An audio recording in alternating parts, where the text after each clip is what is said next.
Good afternoon. My name is Tyler Wells, and I'm an education coordinator with the Aboriginal Health Program.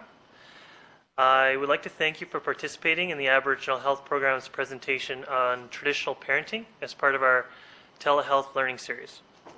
Traditional parenting from an Aboriginal perspective allowed for individuals to experience customs and rites of passage, and these practices created resiliency and wellness in communities. This session will identify core elements that allows for reinforcement of positive identity, practices of belonging, and rites of passage within a holistic Aboriginal worldview. Today's presentation will be taught by Pablo Russell and Teresa Snow. Teresa Snow, whose traditional name is Pretty Eagle Woman, is a member of the Stoney Nakoda First Nation from Morley, Alberta.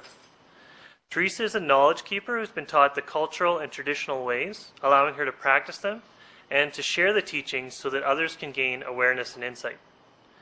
Teresa's academic background includes a diploma in criminology, certified level 1 life skills coach, and women's shelter crisis worker certificate program.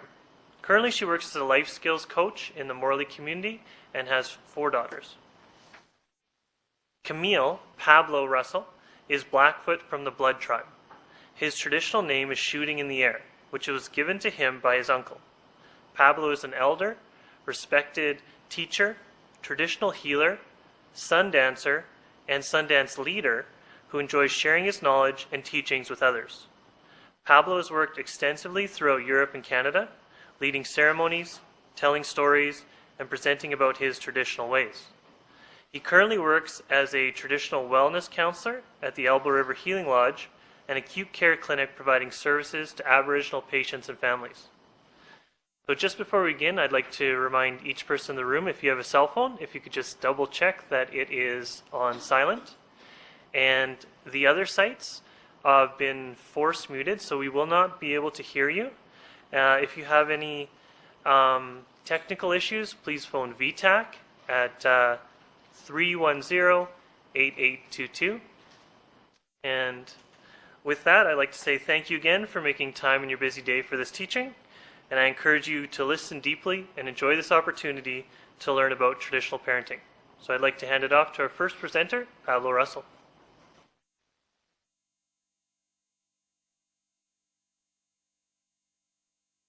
Okay, get connect sa matsim mukwan kishikoy kak nistwani ko kaspakumi when it's a kanak when it a kak sa makwan.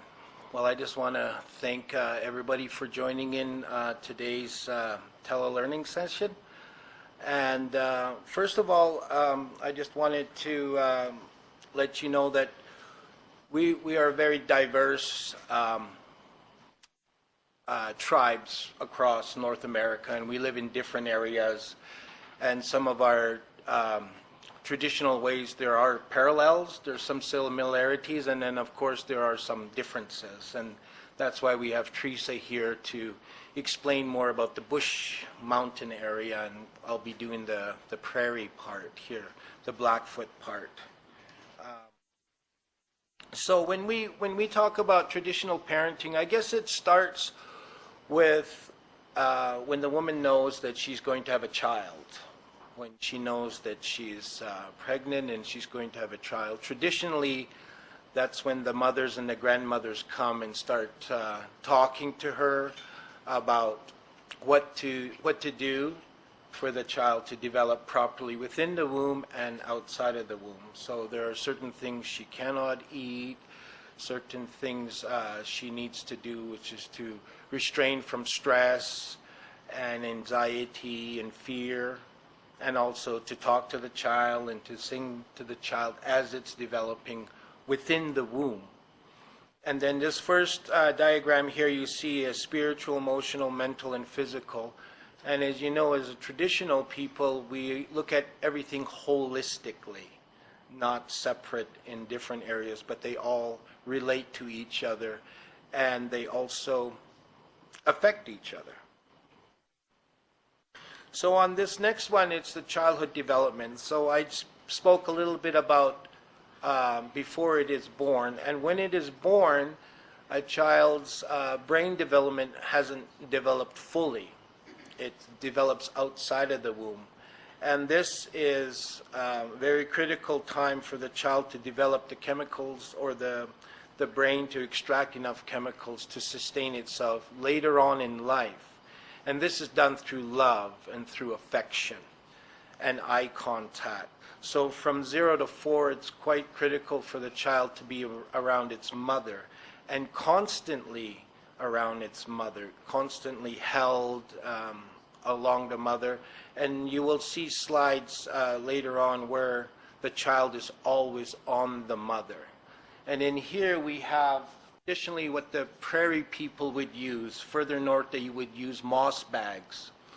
So the baby would be put in here, and there usually is a strap back here to put on the mom's back or in front here. And this here moves, and this is to prevent any objects from hitting the child when he's in the cradle board.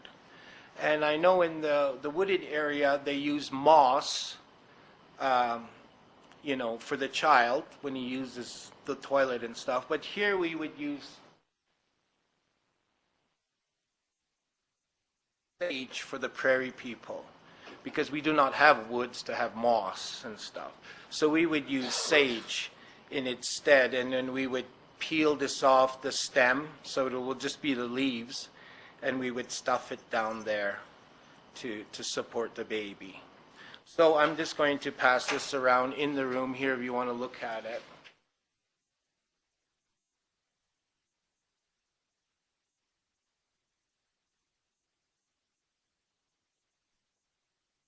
So when the child is with his mom for the first 4 years, it's learning and developing the brain part.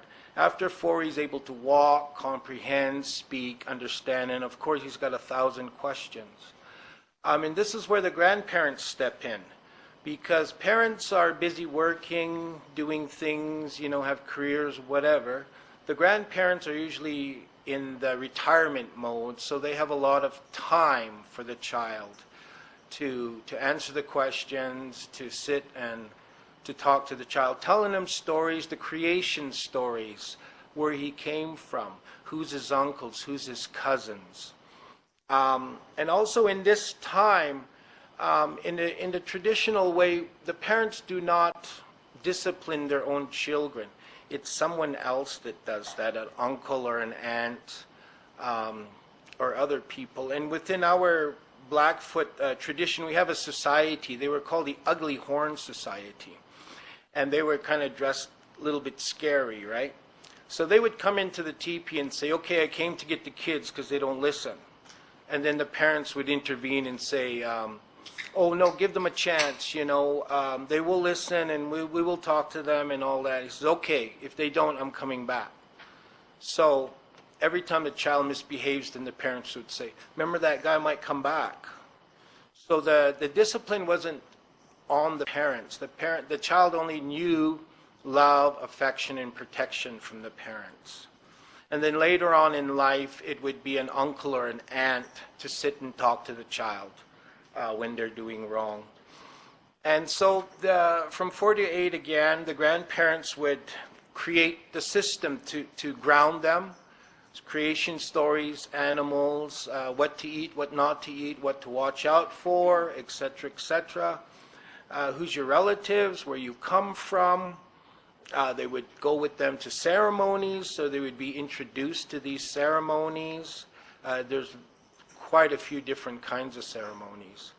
And then after 8, it would be education.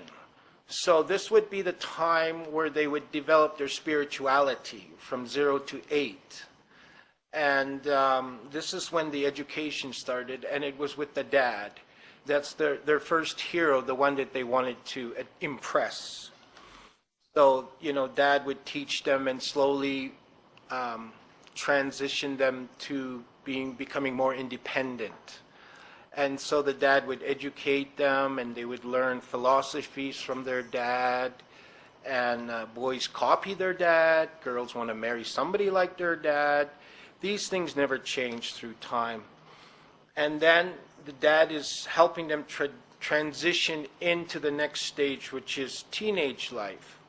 And again here, we talk about puberty.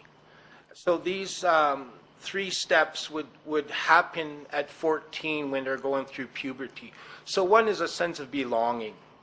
So they would come into a society structure where there were all boys 14 or all girls 14. They had rules, they had regulation, colors, duties to support the community. And of course, this is where they learn to socialize. And at the same time, they would have a mentor. So the parent would go through the mentor to talk to the child. So instead of saying, you're not doing your homework and getting an argument and whatever, talk to the hand or whatever, they would tell the mentor to talk to the child. And this is, to a child, the mentor is somebody that whatever he says is gospel. He admires this guy and wants to be like him or her. So the mentor would talk about his own experiences of education, let's say as an example, and what it took for him to become who he was. It wasn't directed to the child, but a story about himself, which will make the child not feel defensive and hear another person's story and think, wow, that's what it takes. Oh, wow, you know. And then finally, you know, when after this is done, the child usually studies more and does his homework and everything. And of course, if he's not behaving or doing something negative, it's usually the uncles or the aunties that step in and talk to the child. And then at 14, this is also the time that they would go on a vision quest, where they would go on a hill with a pipe for 4 days, fasting, trying to find their purpose in life. And the reason why at 14 and not at a later date is because they don't have too many emotional scars. So they could get to their true self easier. If you go at a later date, like 20 or 30 or whatever, you have accumulated a lot of life experiences, life scars, and you have to peel these away till you finally get to your true self. So traditionally, that's when they went, was at 14. If they came down and they had a dream to say they were going to be an artist or a craftsman or something in this nature, then for the rest of their teenage life, they would go through an apprenticeship with somebody that's already doing that, and they would learn from those people.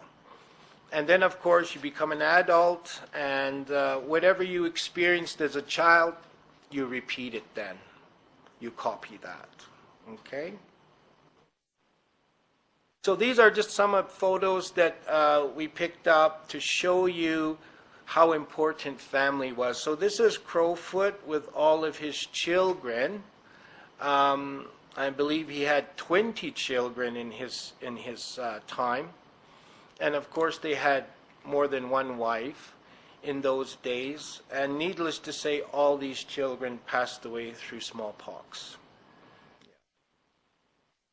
And again, here is another photo of back in the day when they stayed in teepees. And of course, there's the children again.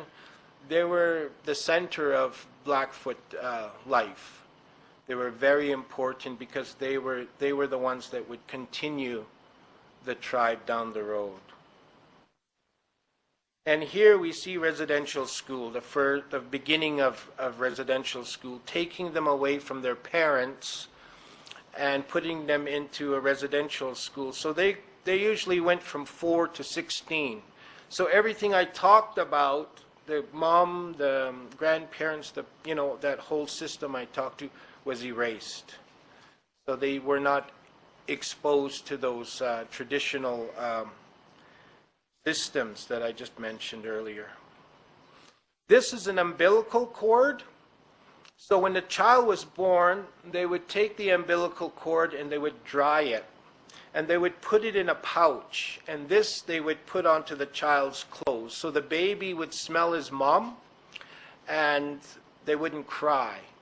And they would feel secure. And they would grow up wearing this. They become men wearing this. They would usually get buried wearing this. In other tribes it would be different.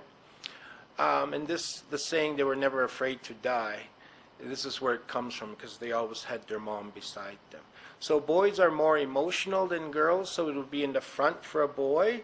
And this is for a girl, it would be on the back. of their clothes. And this one is for a boy, and it's a snake.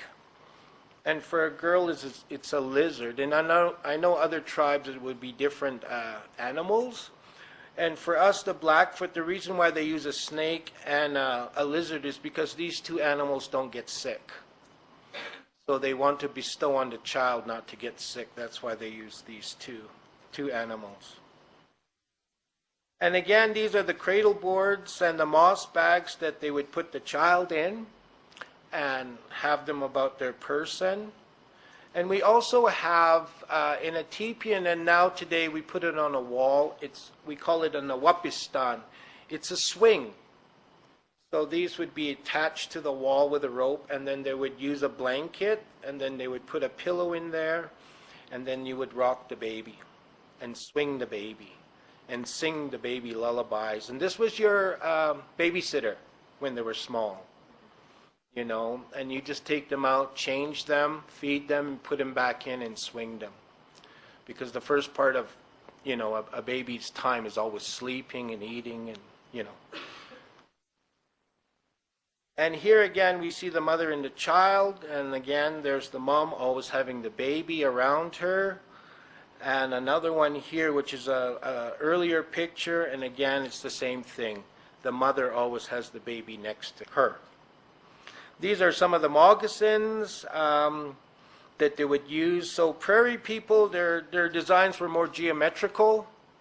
When you get into the wooded area, mountains, or the bush up north, it's more floral. So whatever's in your environment would go onto your clothes. That would indicate to somebody this is where you came from. And then back in the 30s, there was a real strong movement for people to visit each other, and this is where designs were exchanged amongst the women. So from about 1930 to 1940, there was a lot of floral in the Blackfoot from the different tribes, you know, exchanging patterns, and then it went back to geometrical. Now you'll have both. And again, this is a little girl's dress. And these are men's weasel suits, so this is what they would try to attain throughout their child and teenage years. These are some of the things that they tried to achieve when they became men. And again, this is Minipuka, that means a favorite child, a spoiled child. So grandparents would spoil their children with ceremonies, having the rites. So as you could see, this little boy, he's got the rites of a headdress. And sometimes they would get a teepee with a painted design. These were how they spoiled their children, exposing them to many ceremonies, having the rites, getting necklace or a teepee or some form of symbolism to show that they were a favorite grandchild. And here is a girl with a painted teepee.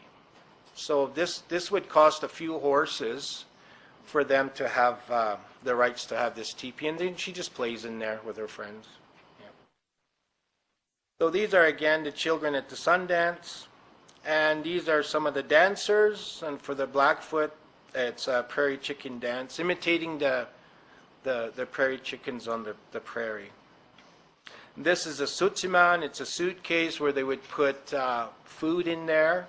So it'll be peppermint, dry meat, peppermint, dry meat, peppermint, fat, dry meat, peppermint, and just layers like that, and peppermint. No animals or insects will go into the meat because of the peppermint. And this is how they preserve them. And then if they're not putting food in there, they would put clothes.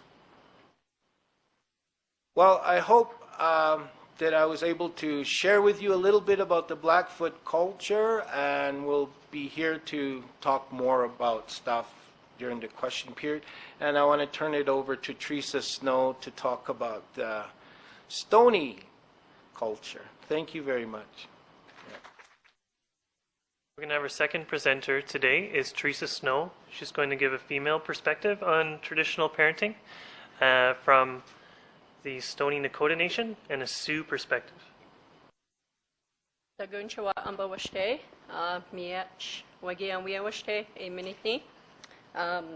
morning. My name is Teresa Snow, and I am from the Nakota First Nation at Morley, Alberta. Morley, to us, we say Minithni. It means cold water. So thank you for joining us this morning. So part of my presentation is going to be covering some of the elements that we identify with in traditional parenting.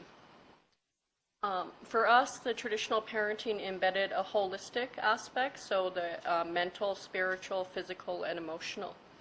And when we do this, when we look at it from a holistic point of view, we're honoring our children and we're doing it in a way that identifies them and it secures them through the rites of passage and so that they have resiliency in their lifetime.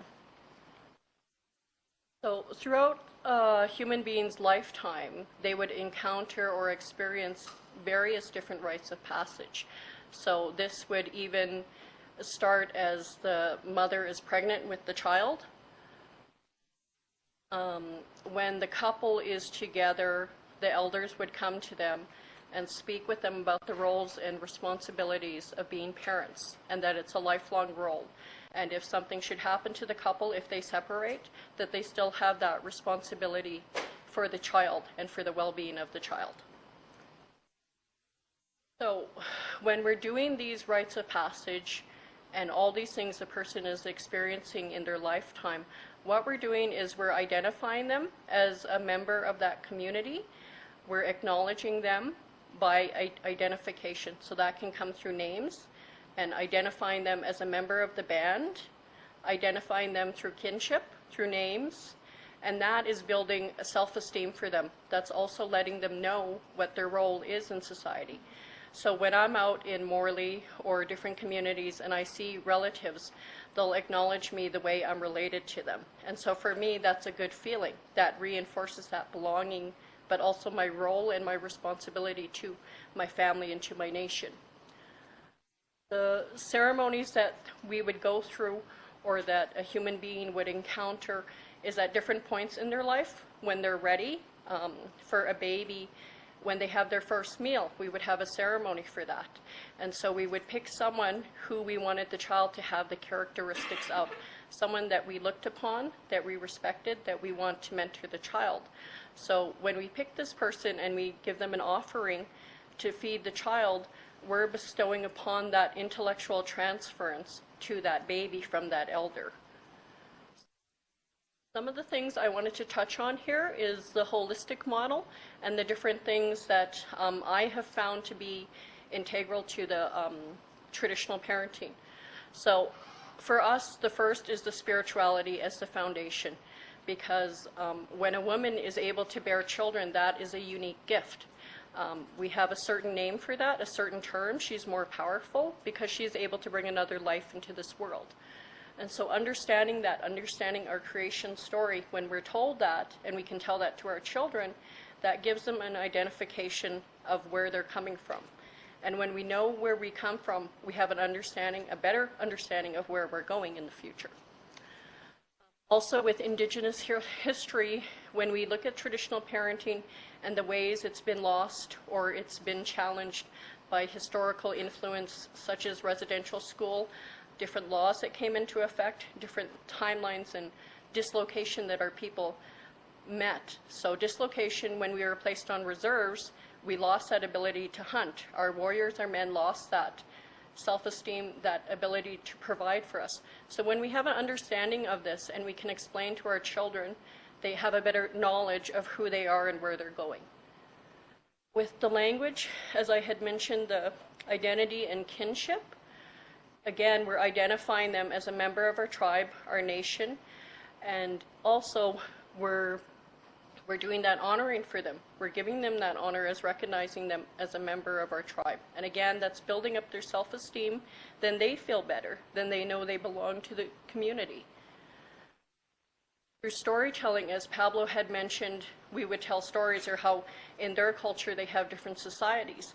For us, storytelling was an oral tradition, and it was a way of a teaching method, not, I don't like to say discipline, it's more or less teaching method, because we're teaching the children how to be. And we would tell them a story. If something happened to this person and this was the result, then this is probably what's going to happen to you if you take the same steps that this person did. So the storytelling is shared as a way of bringing about teachings to them, behaviors to them, and attitudes and a belief. So when we're able to tell them these stories, and if they include the rites of passage, then they understand, but also the honesty, truth, humbleness, forgiveness. We're teaching them in these stories how to be as a human being. The rites of passage would be for a youth, from a person going through their whole life. So if it's the first meal, even if it's a walking, there would be a ceremony for walking. So there were different things done for them. For dancing, they would be initiated, they would have an elder, they would do a giveaway. And so for us, a giveaway is when you accumulate things over time and you give them away because you're giving back to the community, because you're bringing your child into the community and you want that understanding and that acceptance and support from your community to help with your child. And then also with the passage of rites, we would have for the girls and boys, it would be at different times in their life. For the girls, for the boys, it would be when their voice is changing. It wouldn't be necessarily a set age for us. We would listen and see when their voice is changing, and then we would know that that was their ceremony to go on the vision quest. For the girls, it would be when their menstrual time came. So there was different ceremonies that we did for them. For the girls, it would be ceremony of being in seclusion with other elder ladies who were gifted, and the girl being with the lady for a number of days, she would partake in different things. So if it was making hides, doing beadwork, cleaning up, cooking, keeping busy the whole time, because this is her transference again into her new identity as a woman. And she may at that point get another name. And so we have different individuals throughout their lifetime who may receive different names because that signifies their different journeys. The girl, when she's doing this, she'll encounter all these things, and from that time period, the elders and mentors are watching her, and they're seeing what gift she has. If it's sewing, if it's doing beadwork, and then at the end of the 4 days, they're going to let the parents know and the family know, and they're going to tell them this is what she's gifted in, and then that gives her her journey in life to follow, and so the family supports that. And they may even see that at a younger age when she's little, and they'll support that for her. And then the next part would be the vision as they're older, as they grow up, they're starting to practice the things and identify. We have the grief and loss. We had a different way of doing that than now. Present day at powwows or at round dances, they do a memorial round dance and they have a picture of the person. Normally we didn't have pictures back then. We had little pouches, and for us it's called the gichimin. And so they would, when the person was deceased, they would cut a piece of hair from that person and put it in that pouch, and it would be sewn up, and the mother would keep it, or one of the family members would keep it. And they would only bring it out at a certain time in the year. Usually in the spring, when they're blessing all the medicines for the next year to take care of the people, for us, they would bring it out then and bless the medicine, and then that would be blessed along with it. So my family is part of the Sharphead descendants, and so when we were talking with Alberta Culture about it, and they talked about the remains for what was found in the where the bodies were buried, they said they found beaded pouches, but they didn't know what they were. And so for us, we could identify that those were the gichimins. So a person might have a number of them depending on how many people they had lost. But they would use this, they would bless them when they're blessing the medicines, and they could use them at different ceremonies. If it was a memorial ceremony, they would bring it out then, and that was their way of mourning and understanding that. And we have some people that still do that. So understanding that, and again, the feasts and memorials, having the fall feasts for those that have passed away. And these are things that, as you become an adult, you learn these roles, you get that independence, and then you start practicing them. Another one might be adoption. Adoption could come from if you've lost a family member. These are things we still practice today. I was recently adopted 2 years ago down in South Dakota at a ceremony there by people who had lost their family daughter. And I filled that role for them. And so when I went down to see them, they adopted me. So in that way, I'm their oldest daughter now. But here in Morley, in my nation, I'm the youngest of 7 children.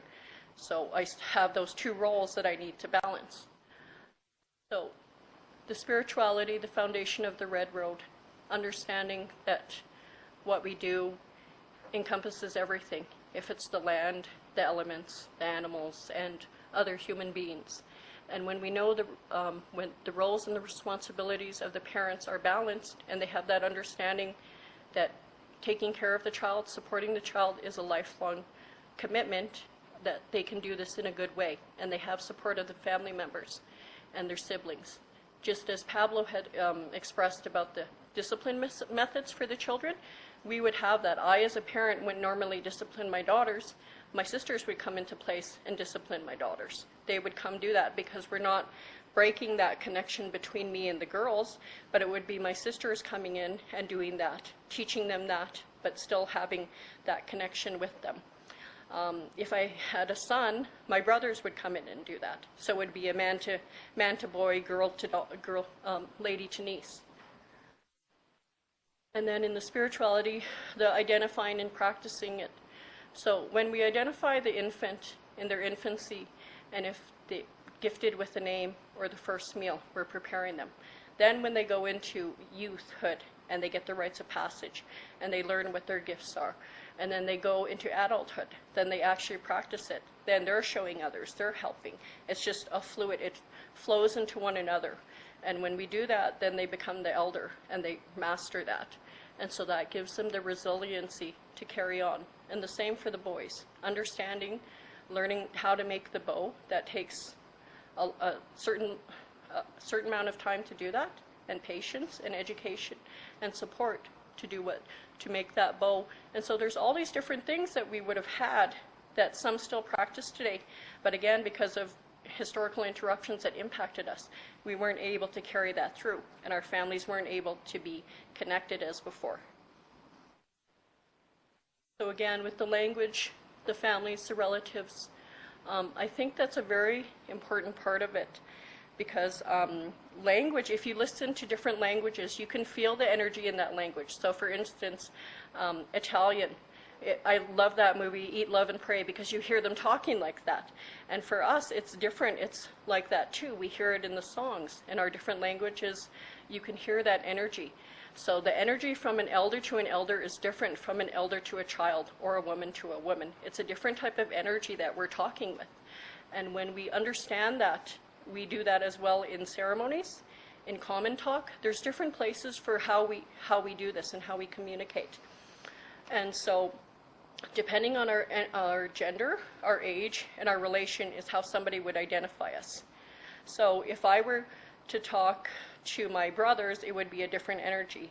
If my brothers are talking to my brother-in-law, that's a different energy. That could be a teasing energy because they have that humorous nature in it.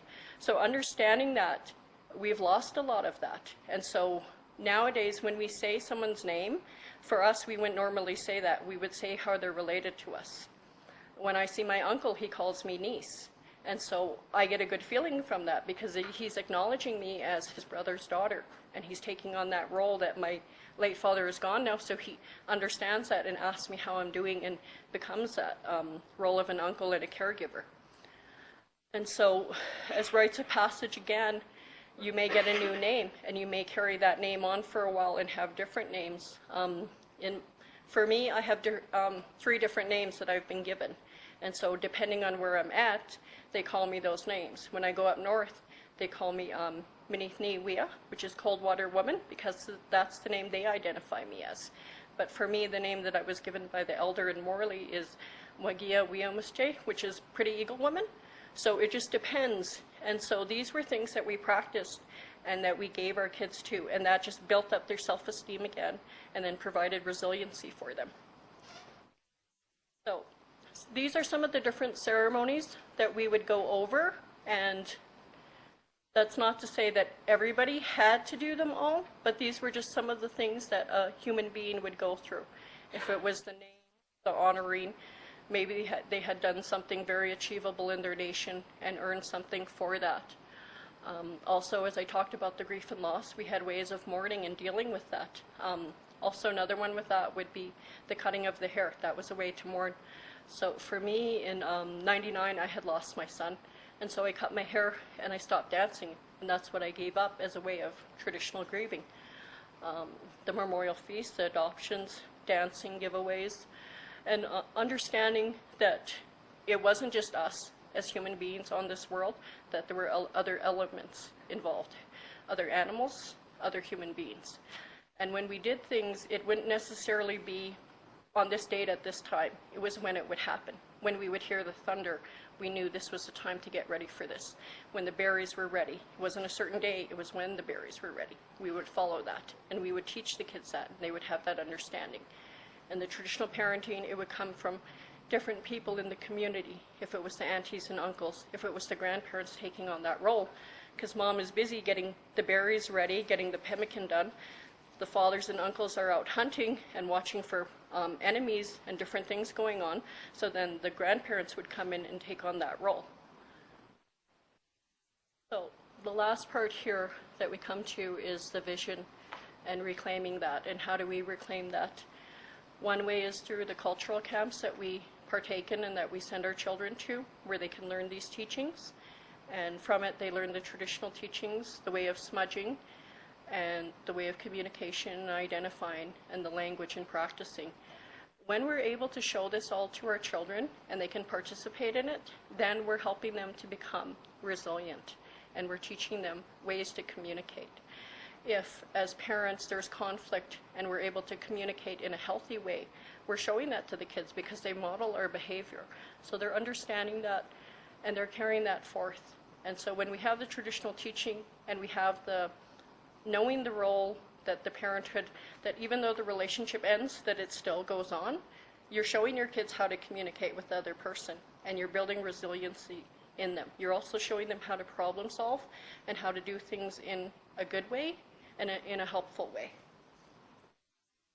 In conclusion, the resiliency is, we have a lot of people in our communities who still practice this, who practice these ways and do these things.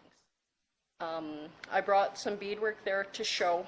This is beadwork that I do, but I've done this beadwork for my daughters, for them to know and to understand, and they help me now, and they bead, so they're able to do that, and they know the stories of the beads, the colors, the designs. Depending on the color and design, you can identify a person from what tribe they're from or where they're from. And it can also be stories or visions or even dreams that came to you, and so then you do this beadwork and it's carried on. So resiliency can be in the ways of making outfits, practicing, dancing, smudging, storytelling, different things. And we do these with our kids, and we have a lot of people in our communities who are able to do these still. And they may not necessarily be elders at a certain age, but they're knowledge keepers. They're people who carry the ways, understand the meanings and the teachings, and they're able to convey them to the youth, because the youth need that information, and families. We have a lot of single mothers out there, single dads out there, who don't have the understanding or the knowledge of who to go to, who to ask, and what. They want to do things for their kids, but they don't know what to do. And so when we're able to do more things like this and bring awareness, it gives them that hope that they can be resilient and that they can carry forward. We ourselves are our strengths.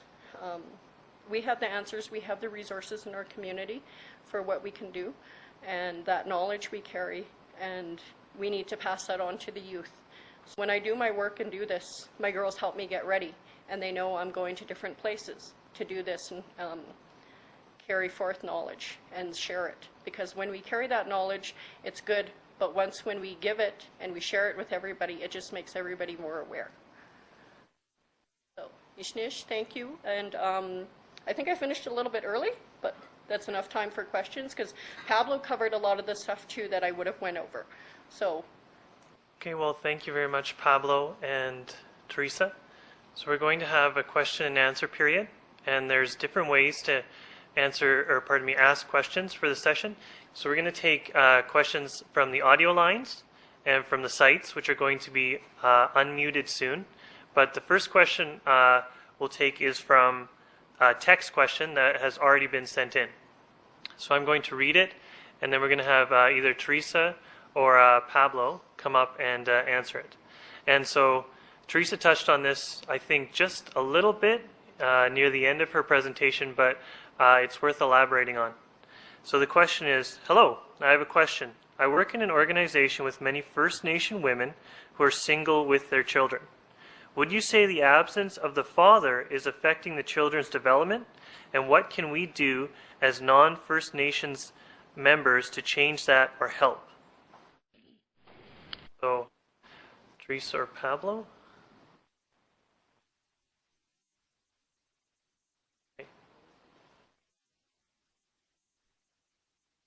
Yeah, unfortunately, this is today, and things are the way it is due to the lack of following the wheel properly, and of course, the historical trauma through Indian residential school and abandonment and all that. But we are humans nevertheless. Whether it's 1800 or 2015, we still need the same things. And yes, it's very critical to have the male part in there. The father part for the child, whether it's a girl or a boy, they need that male energy to be balanced within themselves. And, you know, I think one way to help this situation is adoption, like Teresa said, to have an adopted dad, or a big brother or something like that to be involved in the child's upbringing and education in life.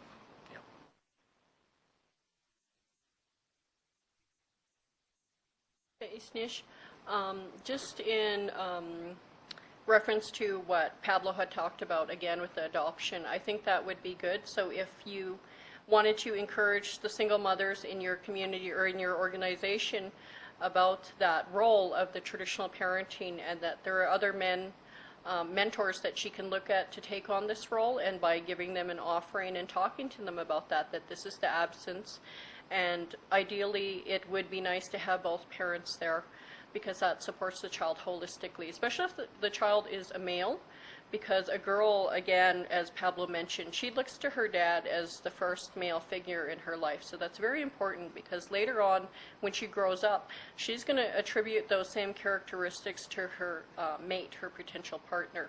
And so for the young man, if he has a single mother, it would be beneficial for her to have that for him, a mentor in the community. And they can do this in different ways. If there's someone in the community or a family friend that they know of, or a relative, that they could go by that way of asking them to help mentor the child. Thank you. We have an excellent second text question, but I'd like to open it up to the audio lines or the sites. So if anyone at another site would like to be brave and forward a question, I'm just going to see if there is anyone.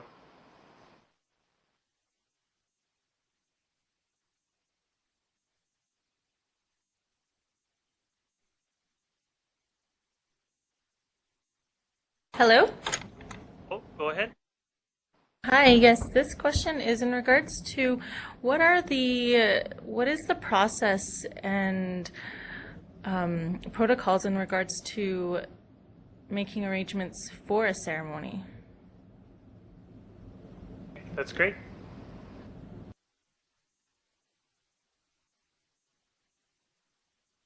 Teresa will handle this one. Okay. Hello. It would depend on the ceremony that you're looking to have done. So depending on that, that would entail who you're going to get for that ceremony. If it's for the girls, a rite of passage, it would be an elder lady. If it was a name giving, it might be an elder, or the first meal, it might be somebody from the family that you want to have give that child the first meal. So it depends on the ceremony that you're looking to do. So one of the things that you could do, if there is someone you have in mind to do this ceremony, or that you want something done, there's different things that you could take to them. So there's sage you could take to them, sweetgrass you could take, cigarettes, that's probably the most common that's available, or tobacco in a bag, and you can take that to them and offer that to them and speak with them about that as the first thing, and then where you would go from there. Great, thank you so much. Thank you. Good question.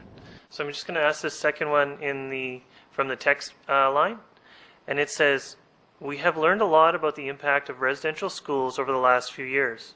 Can you speak a bit about how the 60s scoop experience impacted the sense of family and community, and how it still may impact these children today as adult parents and grandparents?" And if there's anyone here who is unfamiliar with the 60s scoop, I'd just like to ask either Pablo or Teresa, whoever feels that, could give a short background on what that is.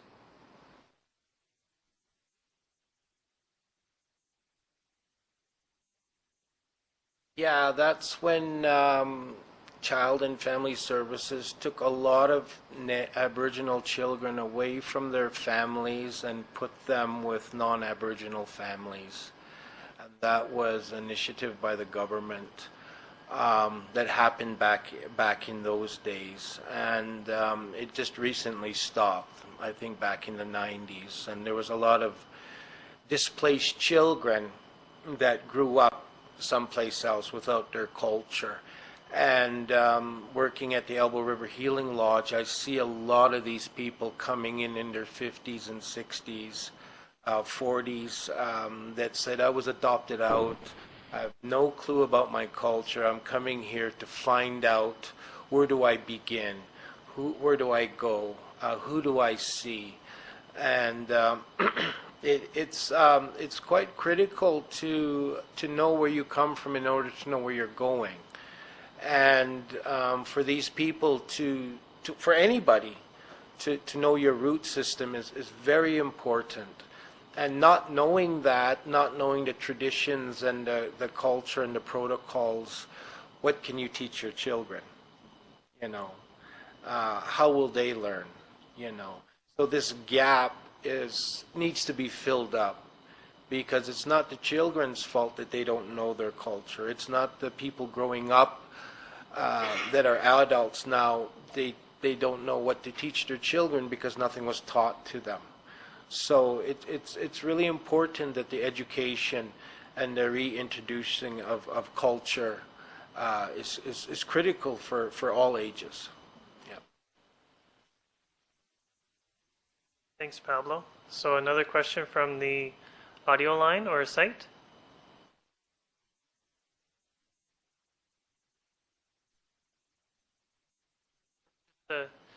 We have a question here at our site at Southport, so you can ask Teresa and Pablo, but then I'll repeat it just so it's heard by all the other sites.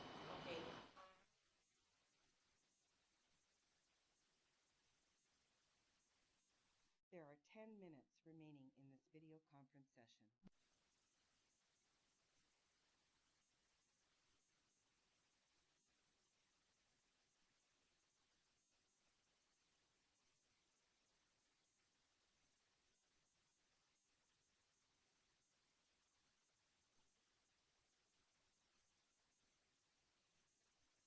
I'll do my best because I won't be able to do it word for word, but the question is about how is cultural being reintroduced, and are people today practicing that? Are parents practicing that? Are grandparents practicing that? Is cultural harmony sort of gaining steam? Is it building, or is it something that is still a challenge to keep reintroducing to the community to strengthen it? Would you say that's accurate? Okay, so we'll let Teresa or Pablo tackle that. Thank you for the question. I believe there is a resurgence in that, identifying with the traditional roles and cultural ways of being and practices. I think part of it we can look back at too with the movement of Idle No More. That was really eye-opener for stuff. And so for people coming forth and wanting to be empowered and to fight for something, and then identifying that within themselves, well, how come I don't know this, or how can I do more, and maybe to start teaching things. And so for me, I go to a lot of different Aboriginal communities and do traditional parenting or do wellness and other things, traditional teachings for young women. So I've seen a resurgence in it, in communities wanting to learn and to take part and to understand and gain that awareness for themselves.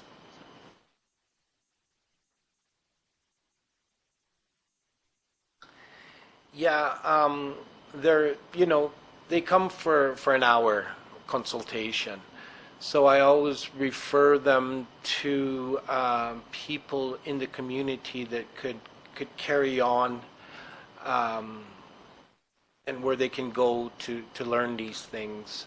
But yeah, like what Teresa said, it would be really beneficial for these people looking for their culture to have somewhere to go and to have this continuum of education and awareness. Cultural camps is one way, but I think there needs to be more programs out there for them to go to for a longer period of time. They can't just have it in 1 hour. You know, they need longer times to do this, and longer times to be with elders, etc., etc. We have a couple of questions from the text line, so I'm going to take one of those. And I also just want to take a second and mention that there are many programs within the Aboriginal Health Program here at AHS, so I encourage you to check out our website and see what's available, because sometimes we have discussions about promoting our services, and there are things that we can do, and so just make sure you check out those resources. The text question is, Aboriginal children in Child Protective Service, how do we ensure that the best interest of the child is met while away from their families?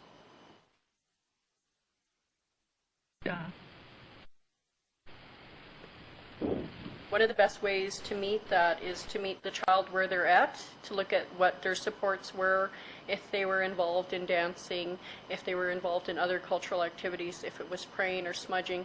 Because if you're going in and putting the children into a different atmosphere and not continuing those things that already support them, there's a lot of damage and challenges that child could face.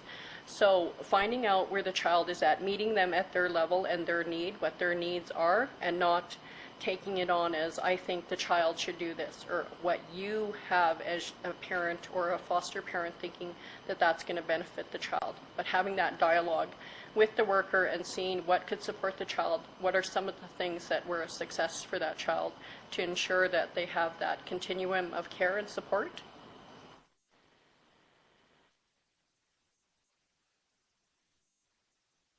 Yeah, we just had that Aboriginal Awareness Day down at the Stampede grounds in the Indian Village this last Saturday. And I saw a lot of non-Aboriginal, I guess, foster parents or parents bringing the little Aboriginal children to the powwow. And I saw maybe about 5 or 6 different families that were showing the children the powwow. So there is some of that already taking place. But the powwow is not the whole culture. You know, there's also ceremonies and different things that that they can be exposed to as well. You know, people just have this ideology or this impression that if I bring them to a powwow, that's going to settle everything. A powwow is just a social dancing event. That's not the entire scope of the culture. So there are ceremonies and exposure to elders, storytelling, etc., etc., that are also really good for the child. We have a few minutes left. Maybe another question from the site or an audio line. Hello. My name is Gladys Bigelow, and I work in Rocky Mountain House. Tansegakio, Niegaskitan Knehiuyan.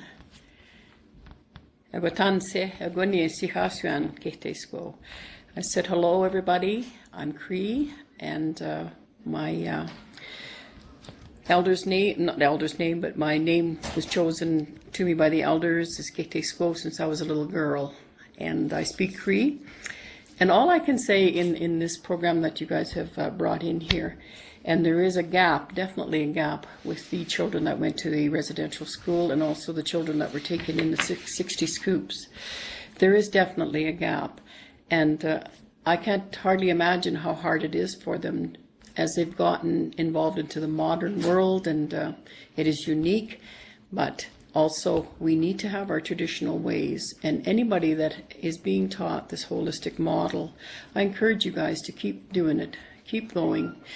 And as I see the pictures that you've seen, I've seen them before somewhere as a kid. My mother probably showed me. But I encourage all of you to keep teaching. Keep teaching. Don't give up on the teaching, because we need it in our Indigenous people. We need it. And it doesn't matter what Aboriginal background you have, we need it. We need it here in Canada, and it should be in every province and Inuit. Thank you.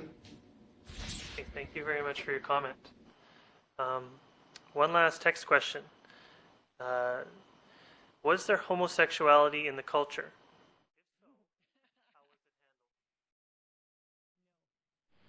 As trans and inter. You okay answering that, or I have another text question I can move on to?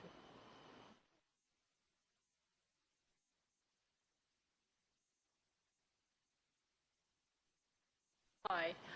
So this is going to differentiate among different nations, but for us, the Sioux or the Lakota, Dakota, we did have people who were like that. They were seen as gifted people and spiritual people, and that sometimes for us it caused, it was a person we would go to, they were a holy person, they were seen as more than they were gifted.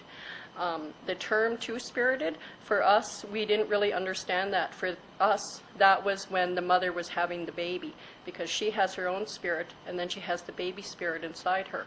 And then when she gives birth to the baby, and they cut the umbilical cord, that's the severing of the two spirits. So that was the only time that two-spirited for us was when a person was like that. That was the mom carrying the unborn child. But again, for that term, we saw that person as a holy person and a gifted person, and they were revered and powerful, different gifts in society.